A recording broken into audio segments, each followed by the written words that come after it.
50च्या 6 जागा मुंबईच्या आणि या 3 जागा ठाण्याच्या एमएमआरडीच्या हे आम्हीच जिंकू असं मुख्यमंत्र्यांनी सकाळी सांगितलं. ते 50 जागा जिंकतील, 3 जागा पाकिस्तानातनं पण येऊ, 2 जागा पाकिस्तानातनं पण येऊ. त्यांचा काय भरोसा आहे? बोगस मतदान जोरदार चालू आहे. शासकीय यंत्रणा हातात धरलेल्या आहेत. जिथे मतदान आपल्याला कमी होणार आहे माहिती आहे, तिथे मशीन स्लो केल्या गेल्या आहेत. हे सगळं आमच्या लक्षात येतं. काही ठिकाणी मशीन देखील बंद पडते. काही एक मत द्यायला जर 5 मिनिटं लागणार असतील तर एका तासात किती मतदान होईल? 12. पूर्ण दिवसात किती मतदान होईल? 120. आणि यादी आहे 1400ची. कसं होणार आहे? इलेक्शन कमिशन जर कोणाच्या हाताचं बाहुलं बनून तिथे काम करणार असेल, अधिकारी मुद्दामून वोटिंग स्लो करणार असतील तर इलेक्शन घेऊ नका ना, रद्द करून टाका ना. बोगस मतदानासाठी काय करणार? बोगस मतदान करतायत, इलेक्शन मशीन स्लो करतायत, मुद्दामून फोटोग्राफ ओळखीचा येत नाही, तुमचं वय ह्याला मॅच होत नाही. तुम्हाला काय दिलंय? 14 बी दिलेत ना. मग आधार कार्डवरती क्लिअर नाही आहे. कसली कारणं देतात निवडणूक अधिकारी? निवडणूक अधिकारी मुद्दामून प्रोसेस स्लो करता आहेत आणि हा जाहीर आरोप करतोय. मुख्यमंत्र्यांच्या ठाण्यात जर असं बोगस मतदान होत असेल तर नक्कीच कुठेतरी ते मुख्यमंत्र्यांच्या ठाण्यात होतंय म्हणूनच बोगस होतंय.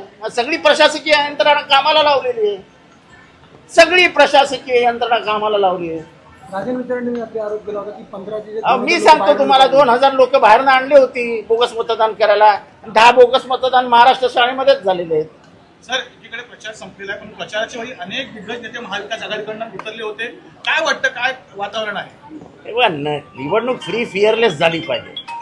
हे असं दमदाटी करून पोरं घुसून असं मतदान होत नाही. दहशतीने देश जिंकता आला असतो. पण ठाण्याच्या लोकसभेबद्दल तुमचं काय म्हणणं? असं लोकसभा काय कन्क्लुजन वगैरे वगैरे वगैरे ते जनता डिसाईड करते. ते काय आपण डिसाईड करत नाही. प्रत्येक जण आशावादी असतो की आमचा उमेदवार राजन विचारे जिंकेल. पण ज्या पद्धतीने यंत्रणा वापरली जाते ती लाज आणणारी गोष्ट आहे. शासनाचा इतका हस्तक्षेप निवडणूक प्रक्रियेत चांगला नाही. अमरपट्टा कोणीही घेऊन आलेला नाही सत्तेचा. हे अधिकाऱ्यांनी पण लक्षात ठेवावं. पोलीस अधिकारी असो नाहीतर तिथले आतमधले कर्मचारी असो, सत्तेचा अमरपट्टा कोणीही घेऊन आलेला नाही. मुद्दामून वोटिंग स्लो केलं जात आहे. अगदी मराठी वस्त्यांमध्ये पण जिथे कळतंय की आपल्याला होत नाहीये तिथे पण वोटिंग स्लो केलं जात आहे. राज ठाकरेला या महायुतीसाठी अव्यवामध्ये भाषण करण्यात आलं होतं. मात्र राज ठाकरेला मराठीचा पाठिंबा आहे म्हणून उद्धवच्या समोर आता राज ठाकरे देखील समोर.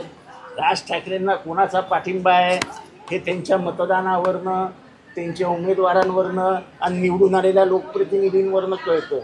राज ठाकरेंना फक्त स्वतःचा पाठिंबा आहे, कारण का ते म्हणजे विश्व आहे. अहम ब्रह्मास्मी, जग काय नाही त्यांच्यासमोर.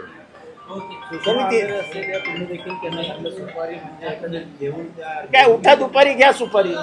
पण त्यांच्या सुपारीचा प्रॉब्लेम काय माहिती का? ती कतरल्यानंतर सगळीकडे जाते. एकदा इकडे जाते, एकदा तिकडे जाते, एकदा तिकडे जाते, एकदा तिकडे जाते. त्यांची सुपारी त्यांच्याच लक्षात येत नाही कुठली वाजते.